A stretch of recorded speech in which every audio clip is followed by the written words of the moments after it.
Assalamualaikum warahmatullahi wabarakatuh.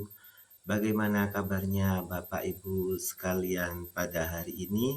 Semoga sehat selalu dalam lindungan Allah Subhanahu wa taala.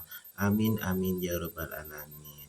Pada hari ini saya akan berbagi praktek baik dari modul 1.1C koneksi antar materi, kesimpulan dan refleksi modul 1.1. Disusun oleh saya sendiri, Mardi Rusdianto dari SDN Melawang 03. Nah, Bapak Ibu sekalian, dalam modul 1.1J koneksi antar materi, kesimpulan dan refleksi modul 1.1, di sini saya bersama pendamping saya, pengajar praktik bersama Ibu Vika Widyastuti dan sebagai fasilitator adalah Bapak Nogo Wiyanto. Adapun tujuan pendidikan menurut Ki Hajar Dewantara adalah mendidik dan mengajar itu suatu proses memanusiakan manusia sehingga harus memerdekakan manusia dan segala aspek kehidupan baik fisik, mental, jasmani, dan rohani dan menuntun segala kodrat yang ada pada anak agar mereka dapat mencapai keselamatan dan kebahagiaan yang setinggi-tingginya baik sebagai manusia maupun sebagai anggota masyarakat. Nah, di sini seorang guru itu mempunyai tugas utama. Tugas utamanya itu adalah memberikan ruang kepada peserta didik untuk menemukenali jati dirinya sebagai individu, makhluk sosial, dan ciptaan Tuhan yang memiliki potensi beragam. Filosofi pendidikan karakter menurut Ki Hajar Dewantara dibagi dalam 4 aspek utama. Yang pertama adalah olah pikir, yang kedua adalah olahraga, yang ketiga adalah olah rasa dan karsa, yang keempat adalah olah hati. Yang pertama adalah olah pikir. Olah pikir itu merupakan salah satu dimensi pendidikan karakter dalam menyemai karakter kebangsaan. Olah pikir bisa diwujudkan dengan menumbuhkan gerakan literasi di sekolah. Tidak hanya dilakukan guru mata pelajaran bahasa dan sastra atau ilmu sosial, tapi juga oleh guru seni, guru prakarya, ilmu alam, bahkan agama dan olahraga. Membiasakan murid berpidato atau membaca puisi atau dengan berpresentasi itu adalah salah satu penanaman literasi yang dapat kita lakukan. Nah, yang kedua adalah olahraga. Dengan berolahraga dapat membentuk karakter anak-anak untuk disiplin, pantang menyerah, percaya diri, dan sportif. Seperti dalam sebuah lagu kebangsaan Indonesia Raya pada bait "Bangunlah jiwanya, bangunlah badannya" untuk Indonesia Raya menjadi pelajaran berharga anak-anak Indonesia. Itu harus sehat fisiknya, memiliki daya tahan tubuh yang kuat, dan daya juang yang tinggi, berprinsip dan disiplin. Yang ketiga adalah olah rasa dan karsa.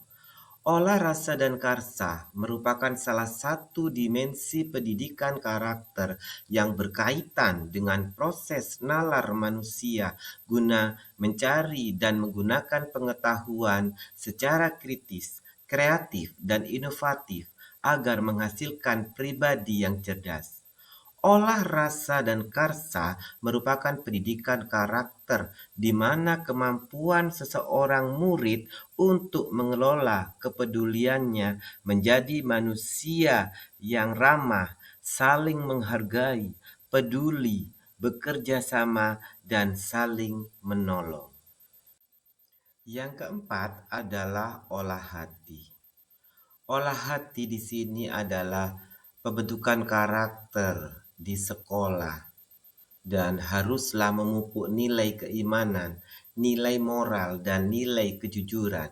Memupuk nilai moral dan keimanan, keagamaan, pendekatan inklusif, dan hal positif yang bisa dilakukan, yaitu membiasakan murid melakukan aktivitas positif seperti rutinitas zikir dan membaca Yasin sebelum belajar.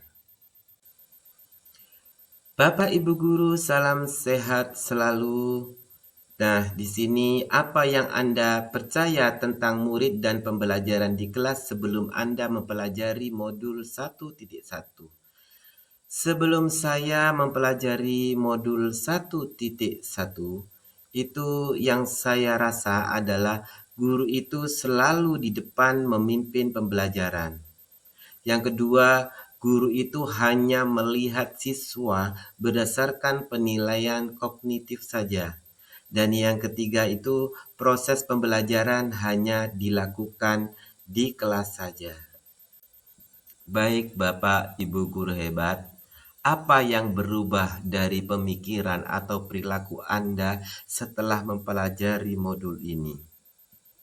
Setelah saya mempelajari modul ini bahwa pembelajaran itu berpusat pada murid, bukan lagi berpusat pada guru. Itu yang menurut saya. Kemudian guru itu tidak harus selalu berada di depan kelas. Dari kegiatan pembelajaran tidak lagi menjadikan guru sebagai satu-satunya sumber belajar atau kegiatan pembelajaran. Tidak lagi hanya aktivitas memindahkan pengetahuan guru kepada murid, tapi jauh dari itu, yaitu murid harus terlibat aktif menjadi pembelajaran. Membangun pengetahuan sendiri dengan bantuan dari guru dan berbagai sumber belajar lainnya, sehingga pengetahuan atau pengetahuan, baik pengalaman belajar yang diperoleh,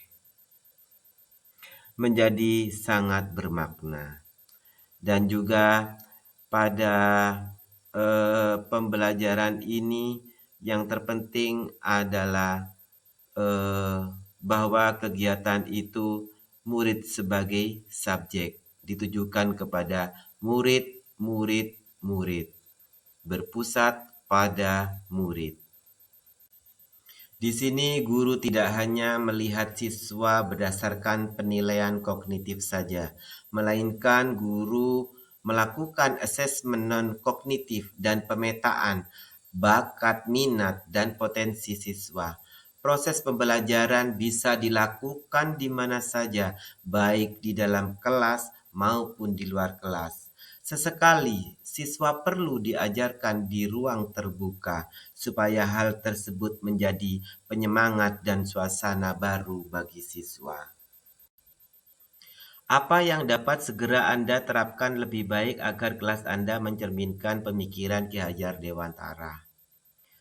Jadi yang perlu saya terapkan supaya kelas menjadi lebih baik dari pemikiran yang mencerminkan pemikiran Ki Hajar Dewantara, yaitu kita membuat kesepakatan kelas, kesepakatan belajar bersama dengan murid-murid bebas memberikan kontribusi dan pendapat apa yang mereka inginkan dan menjadikan kesepakatan bersama.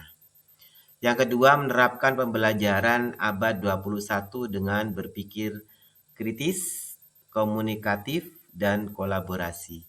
Yang ketiga, memberikan materi interaktif supaya pembelajaran lebih menyenangkan dan siswa bersemangat dalam mengikuti kelas.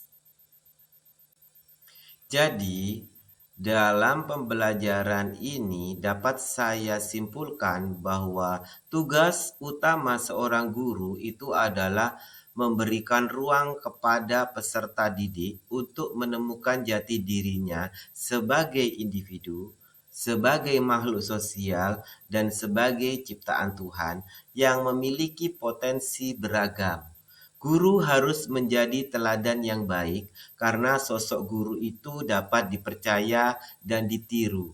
dengan penerapan konsep pendidikan menurut Ki Hajar Dewantara, di mana pembelajaran harus berpihak pada murid dan sebagai guru penuntun itu membimbing dan mengarahkan murid sesuai kodrat yang mereka miliki. Sekian saya ucapkan terima kasih dan semoga bermanfaat bagi kita semua. Amin amin ya robbal alamin. Wassalamualaikum warahmatullahi wabarakatuh. Sekian saya ucapkan terima kasih.